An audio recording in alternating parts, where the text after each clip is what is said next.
partí de una hipótesis que es la economía de Santa Fe en la primera mitad del siglo XIX.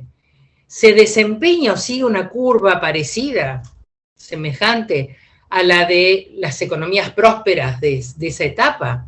Llámese Buenos Aires, llámese provincia de Entre Ríos, con un justo José de Urquiza que a partir del 29, levantan la provincia. No. Santa Fe es un caso absoluta, primero que es un vacío historiográfico, por eso es interesante estudiar ese desempeño. Segundo, porque está toda la imagen de esa prosperidad de la segunda mitad del siglo XIX en las colonias, que hace como que no importa lo que pasó antes, vamos a la prosperidad de las colonias, la agricultura, etc. Entonces dije, bueno, vamos a estudiarlo. Y lo que veo es que Santa Fe de ninguna manera tuvo un camino de prosperidad. Esto es La Inquietud con Garrett Edwards. El lugar donde hay más preguntas que certezas.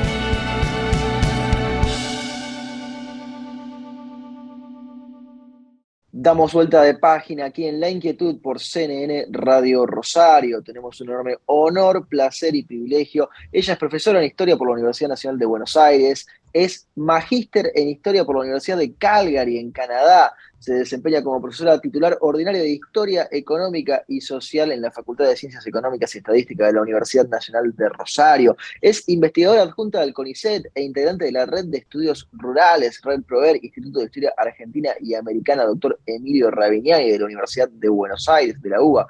Su área de investigación es la historia económica de Santa Fe y en particular la historia rural de la provincia en la primera mitad del siglo XIX. No es otra que Karina Fried, quien nos acompaña del otro lado. Karina, ¿cómo estás? Garrett te saluda. ¿Qué tal? ¿Cómo te va, Garrett? Muchas gracias por la invitación. La verdad, para mí es un honor. Para mí es un verdadero placer, Karina, que lo hayas aceptado para charlar de un tema harto interesante del que quizás no se habla lo suficiente. Quiero empezar por un personaje que a lo mejor uno escuchaba más cuando era chico, cuando iba a la escuela, pero que deberíamos prestarle más atención en los tiempos actuales, o vos me dirás cuánta atención deberíamos prestarle. Estanislao López, ¿y qué importancia tiene para la provincia de Santa Fe y para la Argentina? Claro, lo que pasa es que hay todo como una leyenda o un mito sobre Estanislao López, una historiografía muy como consolidada en torno a la figura del caudillo y Estanislao López lo representa, ¿no es cierto?, ese caudillo que tuvo un poder junto con otros del interior después de la secesión, ¿no es cierto?, del gobierno de Buenos Aires, central, que como que tuvo cierta cuota de poder en el Río de la Plata de principios de los años 1820. Esa mirada entonces es bifronte, porque es por un lado de Santa Fe proyectada hacia el resto de las provincias del Río de la Plata, de los estados, y por otro lado hacia el interior, hacia Santa Fe, también como una figura que podríamos llamar renovadora, por así decirlo, o que está en línea con lo que se podía hacer en ese momento, o lo que estas figuras podían hacer desde la política, que es, sin entrar en una variante altamente jacobina, porque no lo hubiera podido hacer, sí proponer una serie de mini reformas del Estado y sobre todo tomar las riendas de una economía que estaba destruida. Es decir, a él le toca qué hacer con todo esto, porque la cuestión es la siguiente: ¿por qué estos líderes que no son parte de la élite gobernante tardocolonial, ni siquiera de la élite que sigue por ahí un poquito, que quedó ahí arrinconada en lo económico? Esa es la pregunta que hay que hacer.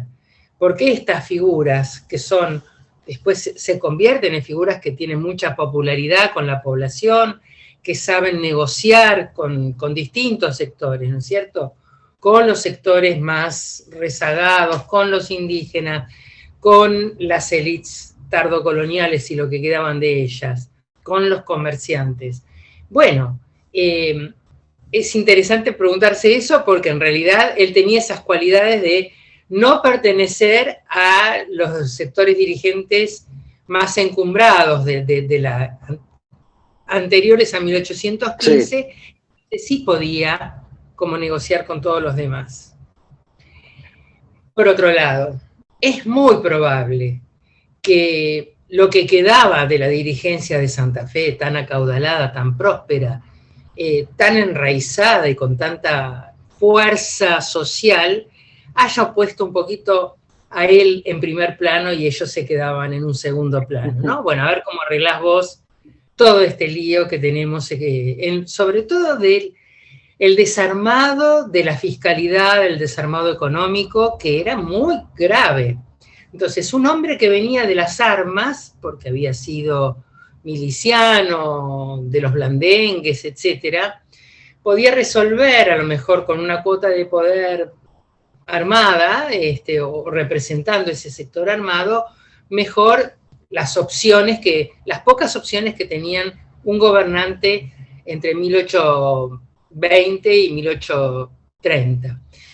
Él vivió hasta 1838. Sí. Yo creo que es interesante también hablar que no pudo armar un gran Estado, ¿no? El Estado postrevolucionario de Santa Fe no es igual al otro Estado, al Estado colonial. En el Estado colonial hay estamentos, hay representaciones de los cabildantes, hay gobernador o teniente de gobernador, hay jerarquías, hay representantes en el consulado.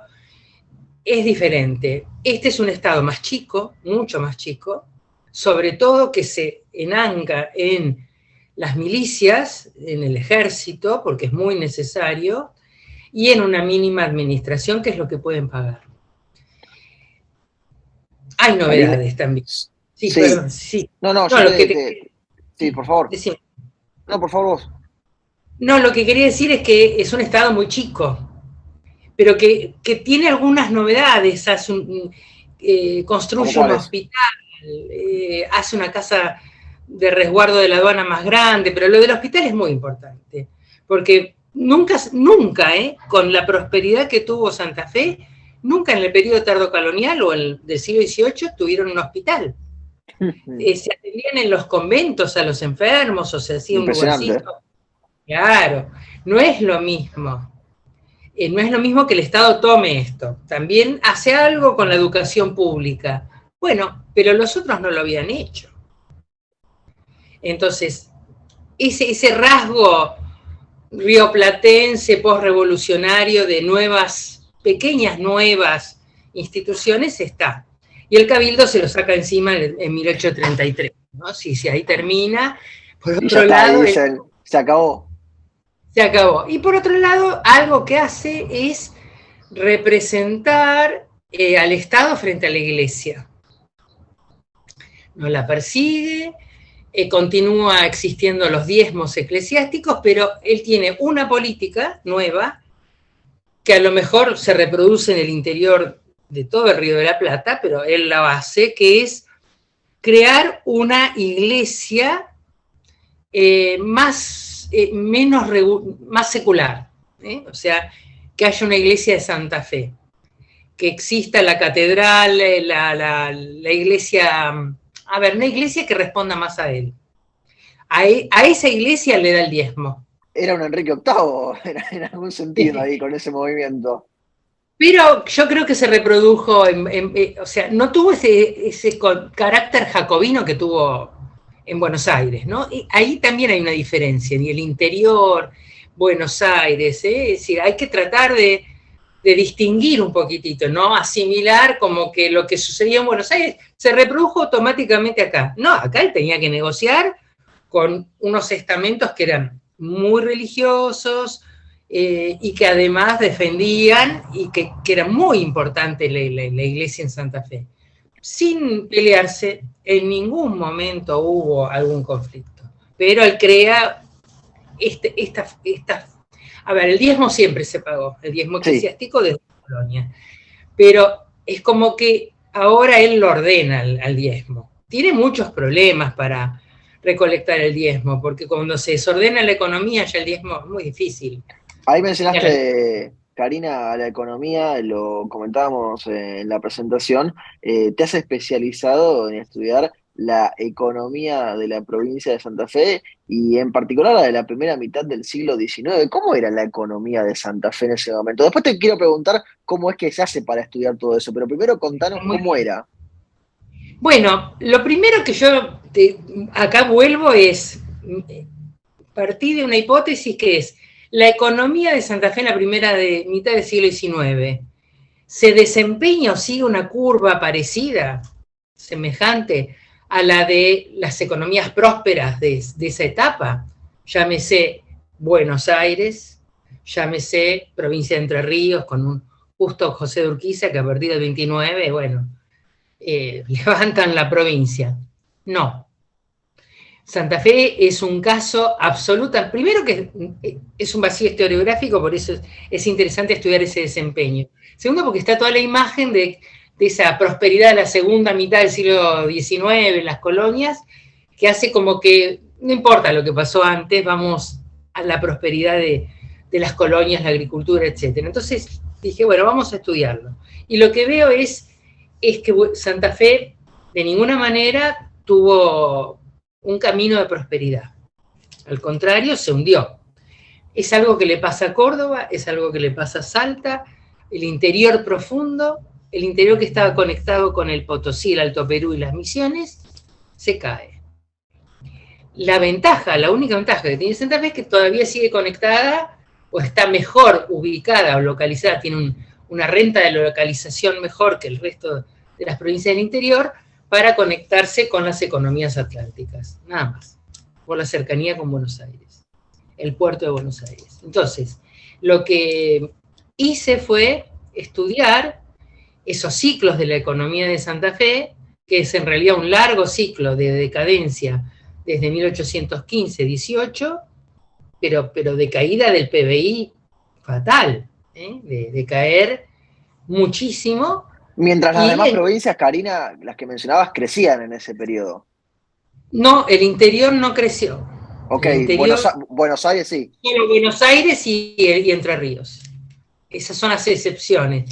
Y la historiografía tendió a ver, bueno, Santa Fe está en el litoral. No, Santa Fe sí, está conectada con el litoral, pero sufre lo que sufre el interior. Eso es lo novedoso, es encontrarle cuál fue el papel de Santa Fe y del interior durante esta etapa. Y fue un papel, la verdad, en el caso de Santa Fe, si lo vemos dentro del concierto de lo que es la política, etcétera, era como la frontera que defendía a Rosas y a Buenos Aires del resto de las provincias del interior y los ejércitos del interior que se le levantaban, que no querían el federalismo, no querían una forma centralista de manejar las riendas del Río de la Plata. Eso es por un lado. Ahora, en su desempeño económico se parece más al interior. Que es y además, ahí, Karina, si te entiendo bien, la visión mainstream de la historia hasta determinado momento, por no haber profundizado, era acá anda todo bien, está todo perfecto, son todas más o menos iguales. Sí, que Santa Fe, bueno, sí tuvo sus problemas, pero además no hay ensayos o investigaciones contemporáneas de los últimos 50, 60 años sobre la economía de Santa Fe. Impresionante. Siendo la segunda o la tercera provincia de importancia en la actualidad, según como tome la población. Claro, pero no se la estudió. Entonces dije, bueno, me interesó muchísimo la primera mitad. En el fondo es un homenaje a Ezequiel Gallo también, porque la verdad que creo que poder estudiar esta parte e investigarla echa mucha luz sobre lo que pasa después. Ahora, Karina, decías un vacío historiográfico, ¿no? Y nos contabas, porque ibas reconstruyendo vos en tu investigación, qué era lo que pasaba en Santa Fe en ese periodo. Vacío historiográfico, por un lado, porque no se había investigado. Y por otro lado, imagino que debe ser difícil obtener esa información, reconstruirla, analizarla. ¿Cómo es el tema de los archivos en la Argentina en ese periodo y de Santa Fe en particular? Bueno, es sacarle jugo a las piedras, eso es el término que hay que poner, porque hay muy poca información estadística pública que otras provincias sí la tienen. Por ejemplo, Córdoba tiene mejores estadísticas públicas en el mismo periodo. el mercado de la ciudad de Córdoba llevaba sus estadísticas diarias de los precios de los bienes que se comerciaban en el mercado de la ciudad de Córdoba, ya sea cueros, carne, sal, trigo. Santa Fe no tenemos nada de eso, no tenemos nada. Entonces, un poco a ciegas, porque si no tenía precios de los bienes básicos que conformaban esa economía, ¿cómo hacía para poder seguir un derrotero o imaginar un derrotero de esa economía? Claro. Y entonces lo que hice fue ir a fuentes primarias que no se habían trabajado nunca. ¿Cómo cuáles? Registros conventuales, los registros de contaduría del Estado provincial, que si bien no son, hay que tomarlos con pinza, porque bueno, los precios que aparecen de los bienes que compra el Estado o que vende no son siempre los precios de mercado, pero se parecen bastante. Y los inventarios post-mortem, donde sobre todo vamos a ver,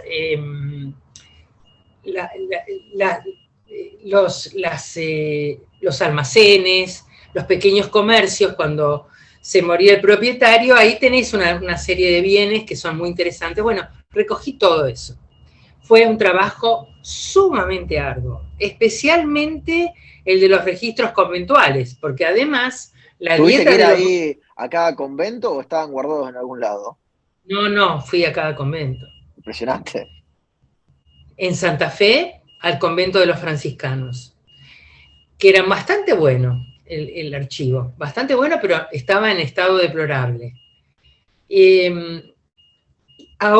después fui al archivo del famoso convento de San Lorenzo, que se llama Convento de San Carlos Borromeo.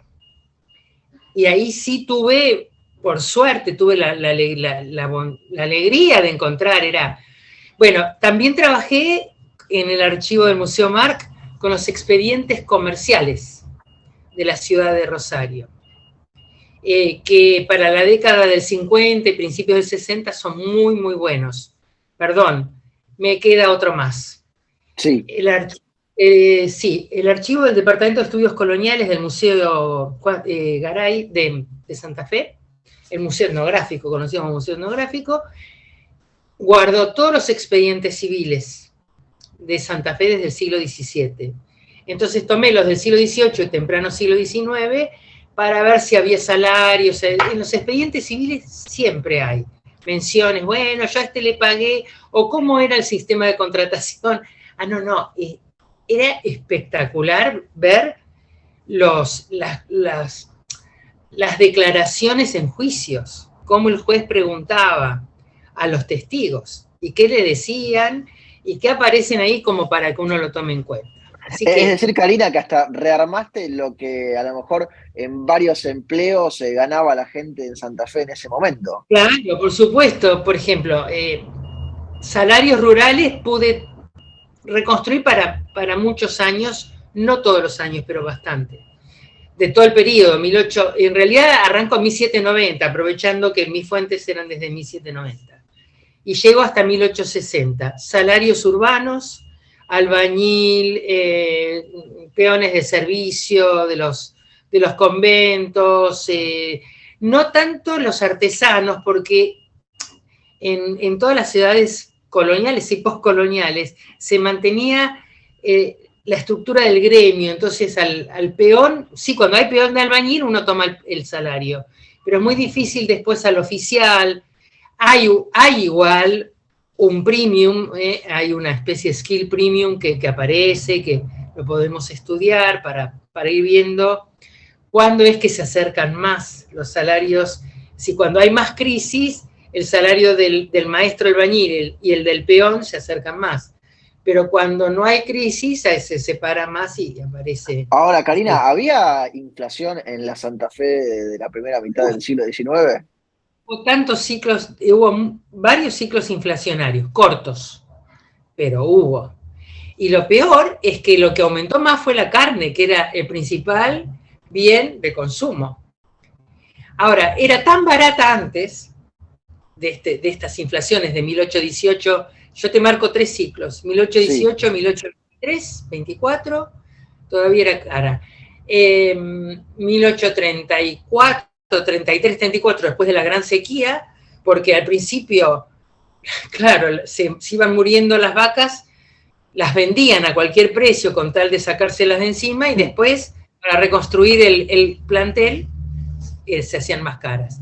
Y después después de 1843, Santa Fe ya se pone más a tono con el resto de las provincias exportadoras, y sus reses valen un poquito más, casi se acercan más a los precios de mercado internacionales.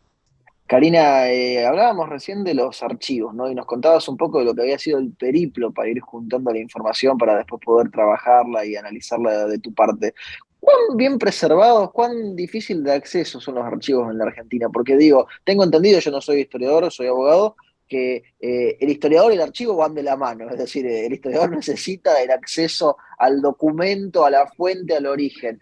En la Argentina se complicó un poco durante la pandemia, lógicamente en un momento por todas las medidas que se tomaron, pero sigue complicado esto en el año 2022, ¿no? Con el tema de los archivos y los historiadores en la Argentina. Exactamente, pero básicamente porque hay muy mala descripción de los fondos y de las colecciones, no están en internet, entonces es una especie de gasto suplementario que a los historiadores de Buenos Aires tienen que venir a Santa Fe, traslado, estadías, horarios cortos, muy complicado. Es decir, hay archivos que funcionan de 8:30 de la mañana a 11:30, y después se terminó. Y no hay forma de quedarse. Bueno, pero todo eso complica y encarece las investigaciones. Ni hablar de la especie de juego de adivinanzas que hace el historiador. Yo supongo, o por alguna referencia de algún trabajo que se hizo en el siglo XIX, que el inventario de Candioti está en tal lugar. Bueno, pero eso es horrible. Horriblemente caro. Es un trabajo de arqueología y de suerte, digo, casi como la búsqueda del tesoro. Sí, cuando hay buena cosecha, no te digo lo contentos que nos ponemos. Yo estaba, este año, aún con lo que hice entre febrero y marzo de poder consultar los expedientes comerciales, en el momento saco fotos de cada expediente que me parece importante, y cuando llego a mi casa los leo. Y en la lectura, bueno, es para brindar con champán, porque encontré un precio que no encontraba por ningún lado. Es muy interesante, pero, a ver, hay muchos problemas. Como sabés, no sé si sabés que yo dirijo además el Centro de Estudios Históricos del Parque de España. En el Parque de España se han digitalizado más de 300 colecciones, sobre todo de prensa, y también, por ejemplo, en los expedientes civiles de Santa Fe, si se ha hecho un trabajo que permite que por lo menos eso esté digitalizado en otro formato, de tal manera que... resguardado, disponible para chequearlo desde cualquier parte del mundo, a cualquier hora. Exactamente. No están en la web algunos, otros sí. La Biblioteca Argentina está haciendo un trabajo simultáneo con lo que hacemos nosotros de prensa. Pero eso es fundamental. Y archivos empresariales, acá sí hago hincapié. Afortunadamente, el Archivo General de la Provincia, por ejemplo, en Santa Fe, ha guardado archivos personales que eran archivos de empresarios coloniales. Buenísimo. Lo que se pudo. Las familias los donaron, bueno, excelente. Falta muchísimo todavía para poder llenar el parte del final del siglo XIX y todo el siglo XX. ¿Cómo hacemos para llamar la atención? Se acaba de digitalizar todo el archivo de una empresa centenaria de la localidad de Humboldt, dedicada a la agricultura, dedicada a la molinería, etc. Es una perla, pero ¿cuántos más hay que van a quedar perdidos? Sin hacer? Siglo XX, segunda mitad del siglo XX. Hay que preservar. Porque no es por mí, ya tengo mi trayectoria hecha, pero los que vienen de atrás, no hay una política orgánica estatal que, digamos, asegure la preservación de estos archivos privados. Digo, los archivos privados, los estatales se arreglarán solos, pero los privados es muy importantísimo, Karina, lo que nos mencionás. Aprovechamos, sí. No, digo que nadie revela secretos que nadie quiere poner al público, simplemente es encontrar la lógica de la economía argentina, es llevarlo a entender la lógica de la economía de Santa Fe, la economía argentina. Y eso Karina, aprovechamos que te tenemos, te hacemos la última pregunta y te liberamos. Se la hacemos absolutamente a todos nuestros entrevistados porque el programa se llama La Inquietud y el nombre es un juego de palabras. ¿Qué inquieta a Karina Fried? Es lo que acabo de decir, que las futuras generaciones puedan contar con recursos para reconstruir con la mayor seriedad metodologías comprobadas, como las que trabajamos nosotros, con poder reconstruir la historia, ¿no? Ya sea la historia política como la historia económica, la demográfica. Eso me inquieta mucho. Yo creo que todo historiador siempre cumple generosamente con un granito de arena, diciendo, bueno, este archivo lo consulté, lo trabajé, hay esto, pueden consultarlo, pero no es suficiente, no es suficiente. Me inquieta también que haya tan poca gente que siga trabajando en historia económica.